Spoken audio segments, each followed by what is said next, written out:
I'm really excited to bring you another video today. I'm going to show you how to make my all-time favorite fall recipes. It's a recipe for homemade butternut squash ravioli. I'm going to put it in a delicious browned sage butter with a really awesome sourdough breadcrumb. It's going to be amazing. So to start things off today, you're going to want to start off by roasting your butternut squash. Now, a lot of people are scared of chopping winter squashes and all that, but here's how I do it. So I just take the butternut squash, and I chop the top off, and then I chop it right down the center. You want to have a really sharp knife, that's really important, and then you open it up and it reveals all those pretty seeds. And here's a little trick of mine. I actually use a pumpkin seed scooper that I got a couple years ago around Halloween, and it makes the easiest tips of removing the seeds. You see, it just all comes out just like that. It's so super simple. And then once you've got all the seeds removed, I just start peeling it with a vegetable peeler. And it's kind of a pain, and I just go like this. But to save time, I've already chopped up our squash here, and it's good to go. So I'm just gonna add some olive oil. I just like to drizzle it on. And a little bit of salt. And just a little bit of pepper. And then I toss it together with my hands, or you can use a spatula or whatever you want. And then we just put it in the oven for about 30 to 40 minutes until the squash is really soft and roasted and caramelized and good to go. And then we're gonna puree it into a delicious creamy puree for our ravioli. Okay, so I'm gonna throw this in the oven. While the butternut squash is roasting, I like to make the pasta dough. It's such a simple thing to make. All you need is flour, eggs, and water. Don't be afraid of homemade pasta dough. I promise it's so easy. The thing is, I just realized I'm out of eggs, so let's go check the chicken coop and see what's going on out there.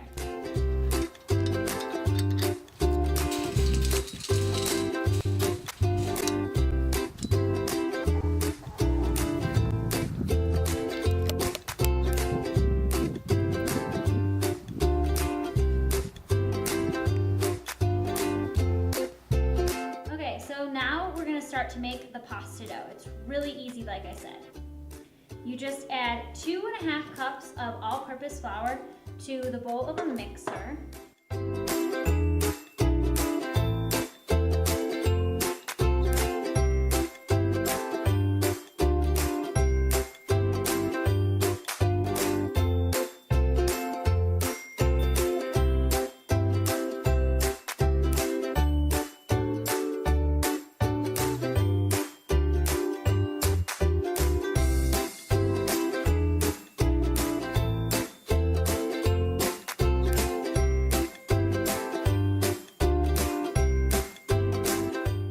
Actually a little bit wet, but that's okay because you can just add flour and kind of fix that. But it's really important once your dough is together and all made that you keep it covered at almost all times. Okay, so now that we've got our dough all prepped and ready to go, it's time to make the filling for the pasta. My butternut squash is done roasting, so I'm just gonna add it right to my food processor. And over here I have all my cheeses. This is a butternut squash cheese ravioli, so the cheese is really important. I have some drunken goat cheese, which is like one of my all-time favorite cheeses right now. Just crumble it up kind of and break it into smaller pieces as you add it to the food processor. I also have a little bit of gorgonzola. I know that some people are iffy about their blue cheeses. I personally love it, so I'm adding around 2 ounces of that. And you also need some Parmesan. You need about 1/2 cup of freshly grated Parmesan cheese. And this may seem a little cheesy, but I promise it's so delicious. The more cheese, the better, if you ask me. So you need about 1/2 cup of Parmesan. You also need 1 egg.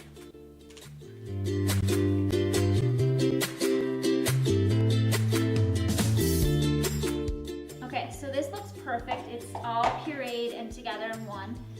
Now we're just gonna pop this off, and we're kinda gonna set it aside for just a few minutes here. We're gonna get rid of the food processor and bring back in the KitchenAid. Now we're gonna get started rolling out the ravioli and actually filling them and getting into all that good stuff.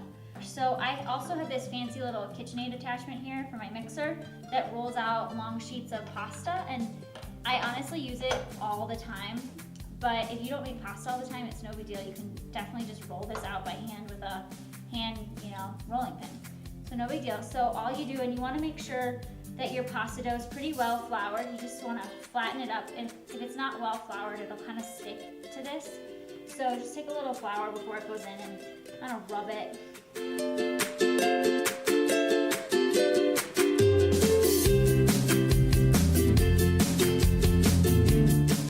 want to add a little bit more flour to that, and then you fold it in thirds, kind of like a letter, and you feed it back through that first setting one more time. And then sometimes, if I feel like it, or I don't know, I'll do it again just to kind of get it a really nice flat dough. And actually, my dough still feels a little bit wet, so I'm just going to add a little bit more flour. And I'm going to feed it through that first setting one more time. And then basically all you do here is we're going to make one really long, like lasagna sheet basically. And each time you go through, you're going to increase your number on the side here, and we're going to make the pasta thinner each time it goes through.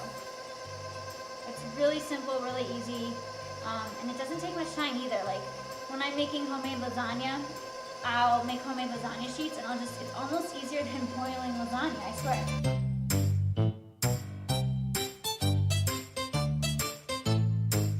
Now that we have our pasta sheets all rolled out and ready to go, it's time to actually stuff the raviolis. Flour your ravioli mold really, really well. And now we're just gonna grab the pasta and lay it down flat on the mold, making sure that it covers all of the entire surface of the mold basically. And then you can just lay the rest out. We're gonna fold that over in the end. And then you just grab your filling right here and you just scoop it right into the mold.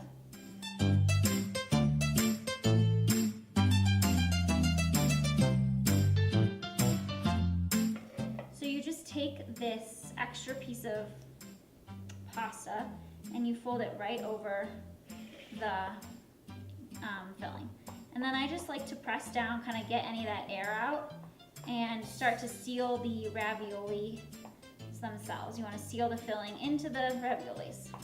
I use this little tool. You can use a rolling pin, you can just use your hands, and I just kind of go back and forth in between the raviolis.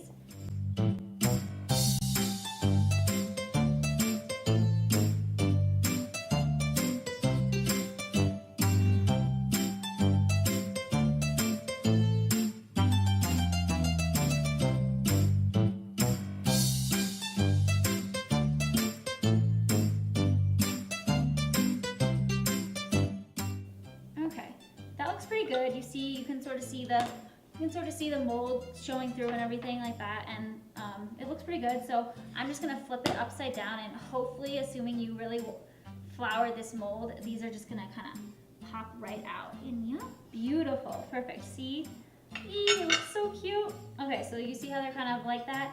Unfortunately, it's kind of hard to keep them this cute little shape. I usually space them with my pizza cutter here, and I just kind of cut the extra dough right off.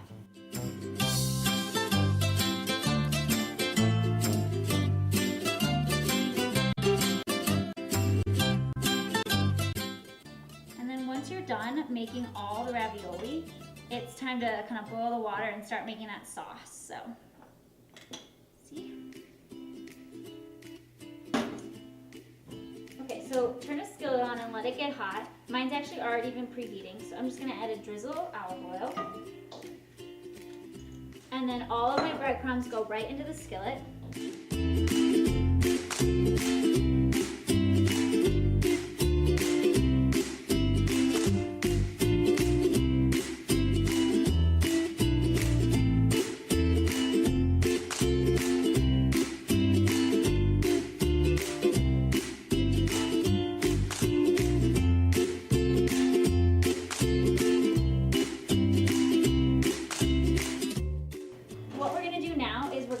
Some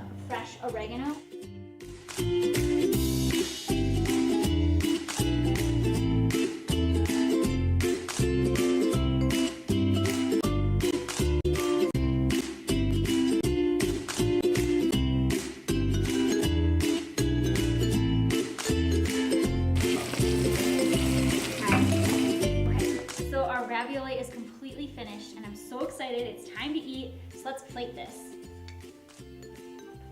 It looks so good. Oh my gosh, all that butter and these fresh raviolis and that oregano and the prosciutto. It just smells so good. You guys are gonna love this meal. It's so perfect for fall. Let's get some of those fried oregano leaves. Maybe one more ravioli. The way I like to finish this off is with, obviously, our oregano sourdough breadcrumbs. I just sprinkle those on top. And then one of my favorite things right now is fresh figs. I just love adding them to everything, and they're currently in season, so I've been adding them to almost everything I eat, literally. I just add a few fresh figs all around the pasta. Okay, you guys, so here's my butternut squash ravioli. It's all done. It's tossed in a brown butter oregano sauce. It's got sourdough breadcrumbs. It's just such a delicious fall recipe. I'm so excited about it. I really hope you guys love it. I'd love to stick around, but I gotta go take pictures of this before it gets all cold. So I really hope you enjoyed the recipe, and thank you so much for watching.